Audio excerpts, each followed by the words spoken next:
Good morning and welcome back. তো wait নিচ্ছি সকালবেলাতে খালি পেটে জাস্ট ঘুম থেকে উঠে। বাও, 500 গ্রাম কমে গেছে। তো এই যে আইসক্রিমের যে টা বানিয়েছিলাম আজকে, সেটা দিয়ে দু রকমের ডেজার্ট বানাবো বলে ঠিক করেছি। তো তার জন্য আমি এটা তো নিয়েই নিয়েছি, তার সাথে নিয়েছি কিছু ফল। এর মধ্যে আছে অ্যাপেল, বেদানা আর কলা এখানে। আর এখানে নিয়ে নিয়েছি এই যে দু রকমের নাটস, এগুলো রেজিনস, দু রকমের রেজিনস, আর এটা হচ্ছে কাজু। চলুন বানাই।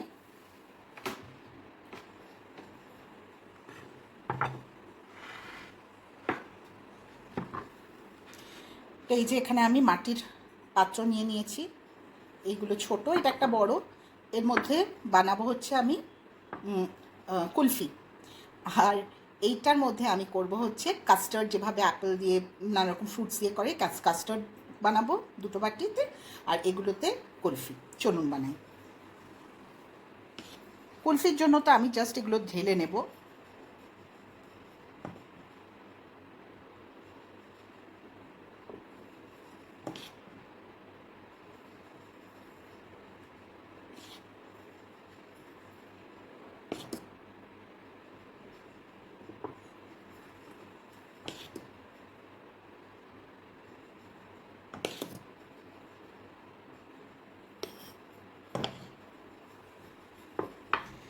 এর ওপরে, কুলফির ওপরে কিছু নাটস দিয়ে দেব।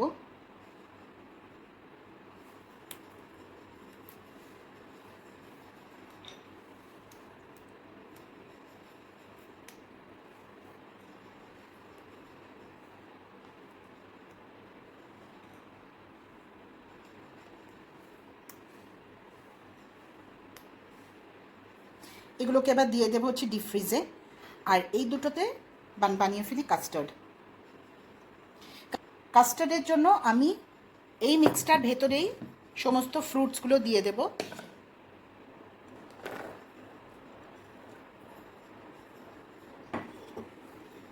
আর নাটসগুলোও দিয়ে দেব, দিয়ে এটাকে ভালো করে মিক্স করে নেব।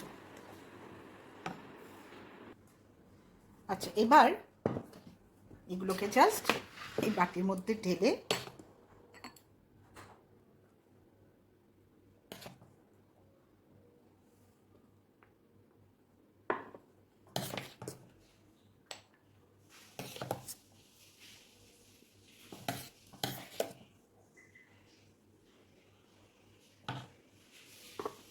এবার এগুলো চলে যাবে হচ্ছে ফ্রিজে।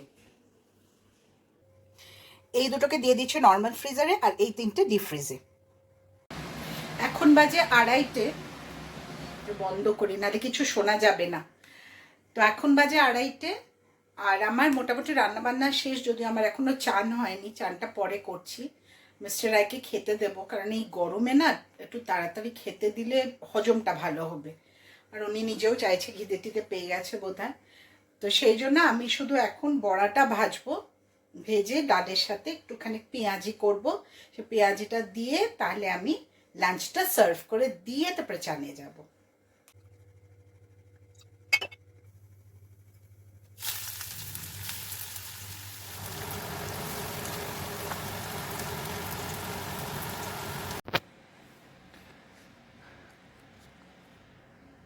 লাঞ্চ রেডি করছি, লাঞ্চ প্লেট সাজাচ্ছি।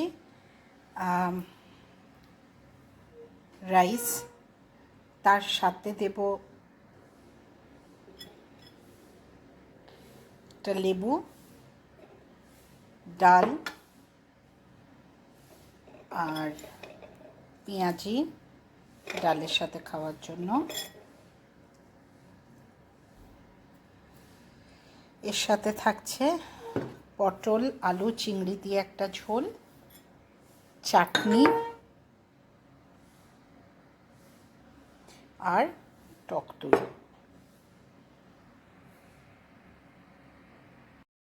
তো হলো কি, মিস্টার রয়কে তো খেতে টেতে দিলাম বেড়ে টেড়ে। তারপরে ওর ঘরে গিয়ে আমি ওকে জিজ্ঞেস করলাম, কি গো, আলু পটলের তরকারিটা কেমন হয়েছে? ও বললো বেশ ভালো হয়েছে। খেয়ে আমি টেস্ট করে দেখেছি। আমি বললাম, তুমি দেখেছো এটা ভালো করে, এর মধ্যে কি আছে? তখন দেখে বুঝলো যে এর মধ্যে চিংড়ি মাছ আছে। ও ভীষণ ভালোবাসে চিংড়ি মাছ।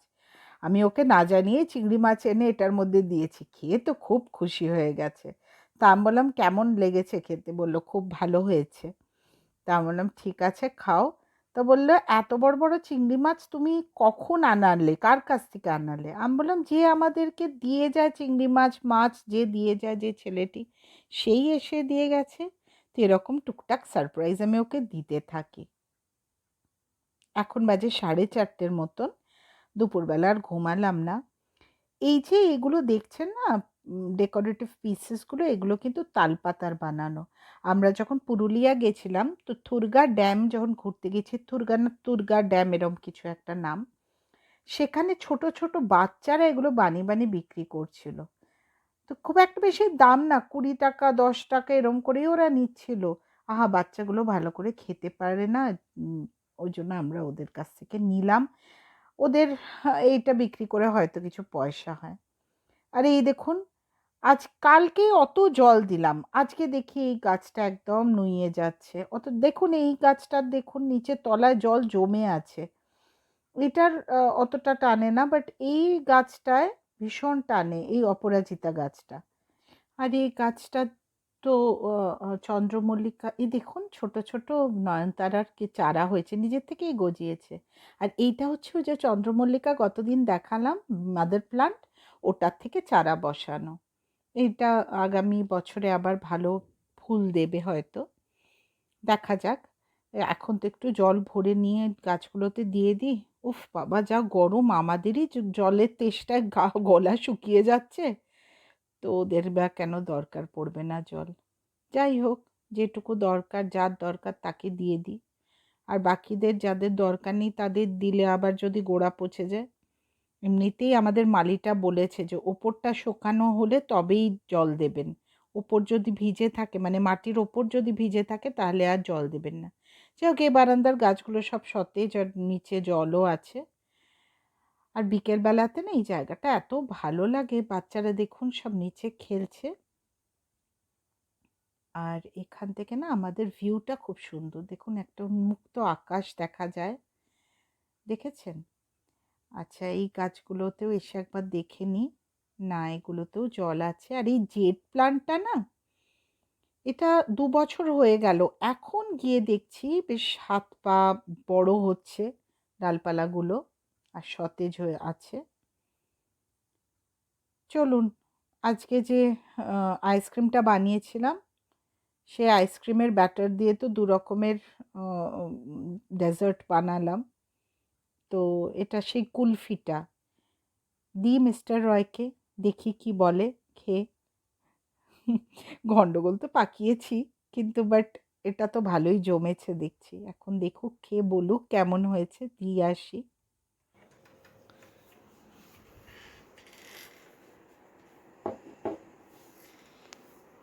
বলো খেয়ে কেমন হয়েছে।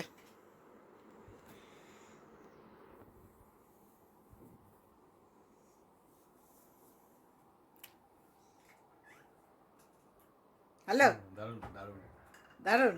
দারুণ ভালো হয়েছে। ওকে, মিস্টার রয় তো ভালোই লেগেছে। আপনারা ভালো থাকবেন, সুস্থ থাকবেন। দেখা হবে একটা নতুন ব্লগে।